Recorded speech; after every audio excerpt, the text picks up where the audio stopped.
Senator, thank you so much for joining me. Good morning, Mr. Liddy. It's an honor to be speaking with you today. Well, thank you, sir. It's a pleasure to have you on. And I think for the benefit of people who may be hearing about it from the first time, we ought to describe exactly what this NAFTA superhighway is and what its purpose is. Well, there is a concerted effort that I have recognized over the last several years, Mr. Liddy, that is set to undermine our nation's sovereignty. And this is not just howling in the wind and crying wolf. This is something that is real. There are organizations and politicians and bureaucrats around this country and around the globe that would like nothing more than for America to drop its borders. As a matter of fact, President Bush himself, who I have voted for twice, and I'm very disappointed in the actions that, or the lack of actions, I should say, that he has presented to secure our nation's borders.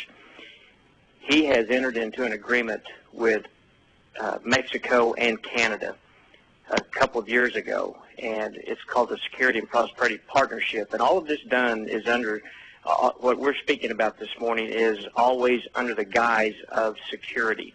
It's anything but security. But President Bush said, quote, his goal is to eliminate trade and security borders. And this is all has to do with the NAFTA, free trade, CAFTA, and all of those things that are far from free trade. They are managed trade. If you have a free trade with other countries, you don't need 600 or 700 pieces of paper to tell you how you're going to have free trade. So the NAFTA organization, the NASCO, which is a organization down in Dallas, Texas, and I might say that this is an international organization.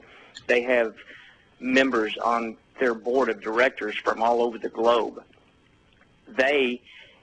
If you go right on their website, they say that their goal is to create the world's first international intermodal transportation system. You can go on their website and you can pull up the map of their proposed road. It starts in Guatemala, Mexico. It comes right up through Texas, through Oklahoma, all the way up through the middle central part of the United States and on into Canada. And here's the scary part. Containers could be shipped from China, offloaded in Guatemala, and the first place that it would stop would be in Kansas City, Missouri, which is now classified as an inland port. And there is a company, there is a system called the Savvy system, and I know I'm throwing a lot of information out here, but I want to give you a very broad brush overview of what we're looking at here. We have obtained documents from NASCO, which is this organization trying to promote the NAFTA superhighway. It's a North America Super Corridor Coalition, is that true? That's correct. Mm-hmm. International company, nonprofit based in Dallas, Texas.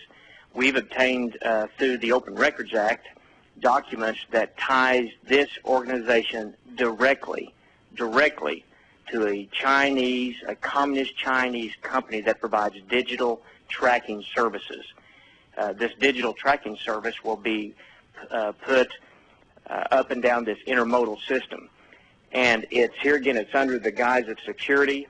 It's being sold under economic development. It's being pushed on us as for better roads and bridges. But I tell you what, it violates our First Amendment. It violates the Fourth Amendment. It violates, obviously, the 10th Amendment, the states' rights. Our sovereignty is being undermined at every level. Well, and one of the things that I think we should warn people about, this road is like no other road we've ever seen. This is 4 football fields across. It's got railroads. For it to go all the way up to Canada, they're going to have to condemn huge amounts of private lands and homes and everything else. People are going to get thrown out of their homes. It's going to be really bad. There will be literally untold millions of acres of land taken from individuals, farms, businesses, homeowners under eminent domain to build this road. This road will be an international system, and I can't stress that enough, because think about what's going to happen once this international highway system is implemented, if you're on it, or as an individual or as a trucker, or if you're on a train, it's going to have all of this digital tracking system implemented. The government is going to know when you get on, when you get off, what you're doing, what you're buying, what you're hauling. They're going to be able to track every aspect of your life. And there appears to be a move out there that the more government knows about an individual, the better off that we're going to be, because after all, government would be better able to protect us. And I think this is a direct attack, again, on our sovereignty, on our personal rights, the First, the Fourth, and the 10th Amendment. And I have vowed, like you said in your opening remarks, my goal, as long as I'm serving in the Senate, and even if I'm not serving in the Senate, my goal is to stop this NAFTA superhighway at the Red River, put a big old Texas turnaround down there, and just send them right back to Rick Perry. Governor Perry in Texas is instrumental in trying to get this thing pushed through. That he blindsided his Texas state legislature. They finally woke up this last year, and there is a move currently underfoot to stop the highway. But if they don't, my goal is to stop it before it ever hits the Red River. Yeah, and I think people should know that this will be privately owned by foreign interests, and it's a Spanish construction company that is slated to build it too. That is correct, and here again, the Spanish company called Centra has already got a $1.2 billion contract to start building this thing, and it will be leased, either a 50 or a 99-year lease to this Spanish-owned country or company. And there is, I'm telling you what, I know that your station is picked up through states across this country, and I want to urge the listeners of your radio show to go online to NASCO, look at Bush's SPP, Security and Prosperity Partnership Agreement, that he signed, or that he involved the United States with, and make sure your listeners become informed. This is an issue that is getting ready to knock us off of our feet as a nation. It has severe implications when it comes to our sovereignty, and we have got to stop it. The bureaucrats and Washington politicians are ignoring it. It has become increasingly troubling to me and to many legislators across the country. I will tell you, Oklahoma is one of 14 states this year who opted out of Bush's SPP. So we are waking up around the country, and the bureaucrats and Washington has lulled a lot of people to sleep. But I tell you, this is illegal immigration times two. And I had to go all the way back to 1995 to see how we got involved with this.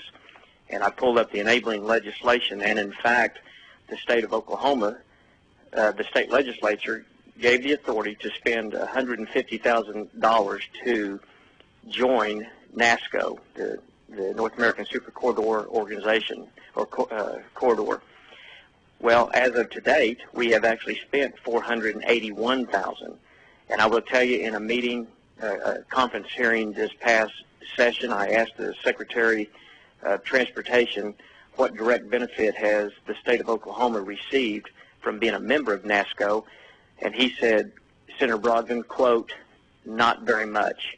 And my next question is, why are we spending almost $500,000 to be a member of an organization that is not bringing anything to the table? And he said, well, we hope that in the future it'll help us, this organization will help us build new roads and bridges across the state of Oklahoma. The SPP, the Security and Prosperity Partnership Agreement, it should be vetted by Congress. The people need to know what's going on. And, hey, if this is a great idea, then let Congress deal with it, let Congress pass a law, let Congress enter into an agreement. Otherwise, we shouldn't be there. Ladies and gentlemen, I'm speaking with the most important politician in the country today, State Senator Randy Brogdon from Oklahoma.